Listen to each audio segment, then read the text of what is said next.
Avec nous aujourd'hui pour le podcast de l'aviation, Francis Paulet, ancien général de l'armée de l'air, ancien conseiller de plusieurs ministres de la Défense, Alain Juppé, Hervé Morin, Jean-Yves Le Drian, ancien directeur de l'école de l'air de Salon de Provence et aujourd'hui directeur de l'IPSA, école d'ingénieurs de l'air et de l'espace du groupe Pionis. Bonjour Francis Paulet. Bonjour.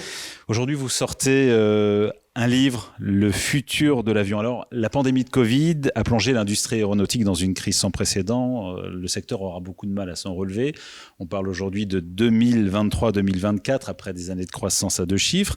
Une crise qui avait été précédée avant le Covid d'un mouvement de fond venu des pays nordiques sur la honte de prendre l'avion, le flyscam, mouvement porté, soutenu par une adolescente de 14 ans à la personne de Greta Thunberg.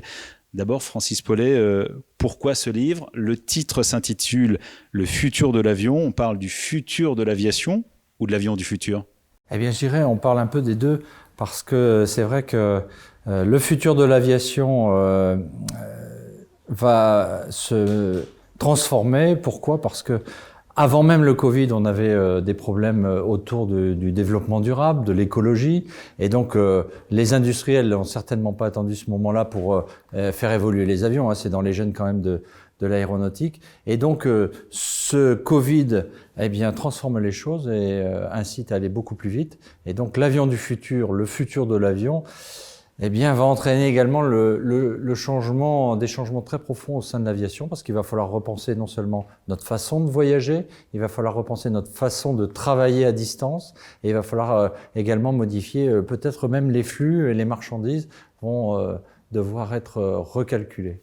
Alors, est-ce que cette crise peut être considérée comme une opportunité pour le secteur ? Alors, c'est vrai qu'on a un passage assez douloureux, parce que, il faut se souvenir que les avions sont payés lorsqu'ils sont livrés. Tant qu'ils ne sont pas livrés et comme les compagnies sont à l'arrêt, ils ne l'ont pas été pendant un certain temps.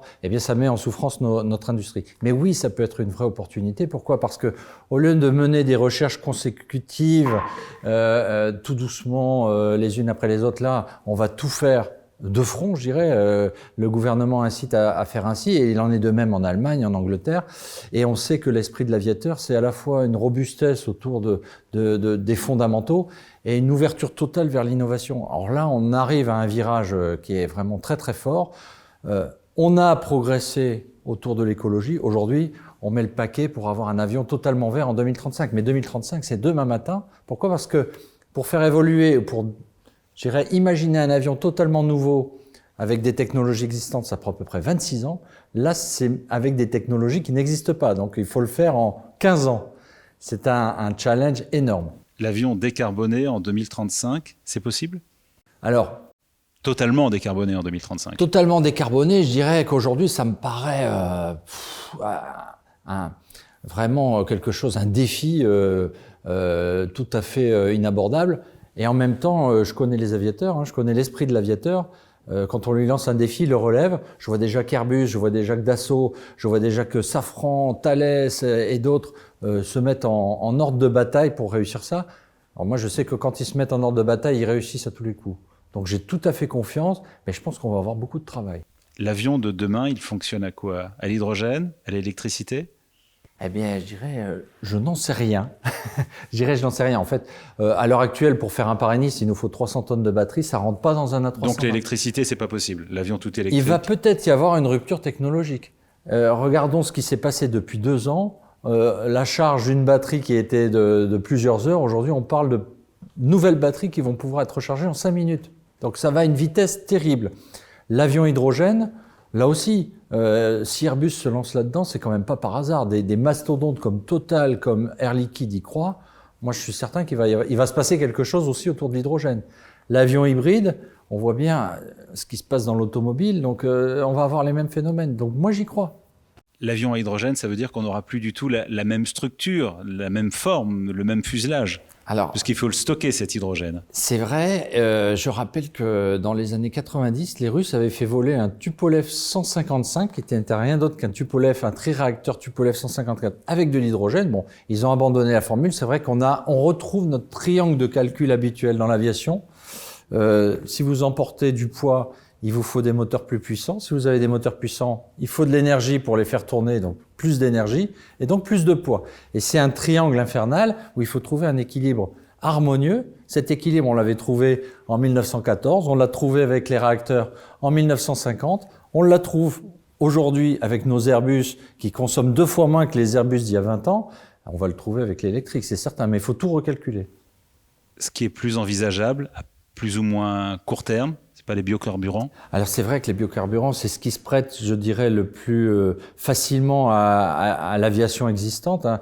Mais je souligne quand même que si on a fait déjà un parcours technologique très important en passant d'un moteur qui s'appelle le LEAP, d'un moteur qui s'appelle le CFM56 à un moteur qui s'appelle le LEAP sur les moyens et courts courriers, on était en train de faire la même chose sur les longs courriers. Donc il y a encore quelque chose de très important à développer sur les avions à kérosène pour qu'ils consomment beaucoup moins et qu'ils fassent beaucoup moins de bruit et qu'ils polluent moins.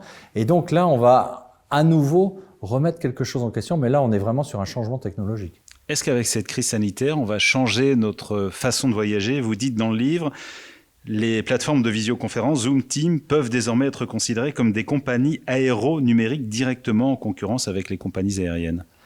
70% des vols aujourd'hui concernent l'aviation de loisirs. Je pense que ça va monter à 80% parce que vous, comme moi, nous avons envie de voyager. On est bridés depuis 1 an, plus d'1 an maintenant, bientôt 2.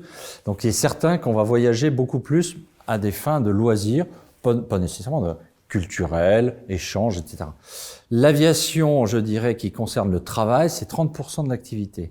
Sur ces 30% de l'activité, il y a à peu près la moitié, on ne pourra pas s'en passer parce qu'il y a des choses qu'on ne peut pas découvrir sans se déplacer. Il faut aller voir sur place, sentir l'état d'esprit, des choses qu'on ne peut pas découvrir par Zoom ou Teams. Mais il est certain que là, on vient de subir un choc, tous, avec les visioconférences. C'est quelque chose qu'on utilisait modérément. Aujourd'hui, on l'utilise à plein et ça marche. Ce qui prendra du temps sur cette rupture technologique, si on la trouve, c'est la certification des avions. Et ça, c'est extrêmement long.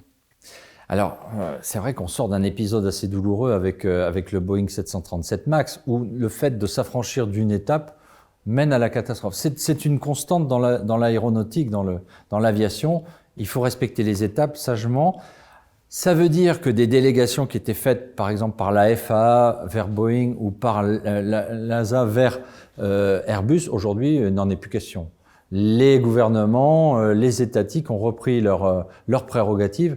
Et donc là, développer une certification rapide sur une toute nouvelle technologie, je pense que ça va prendre un petit peu de temps. L'avion idéal du futur, pour vous, ce serait quoi, Francis Paulet? Pour moi, l'avion idéal, c'est un avion qui marche avec un verre d'eau. Voilà, c'est de l'eau qu'on met dans le réservoir, comme pour votre portable d'ailleurs, hein. On n'en est pas très loin. On met de l'eau, ça se transforme en hydrogène et ça pollue pas. Et ça, ce sera un jour possible? Oui. Merci, Francis Paulet, auteur donc du livre Le futur de l'aviation, le futur de l'avion aux éditions FIP. Merci Frédéric Beniada.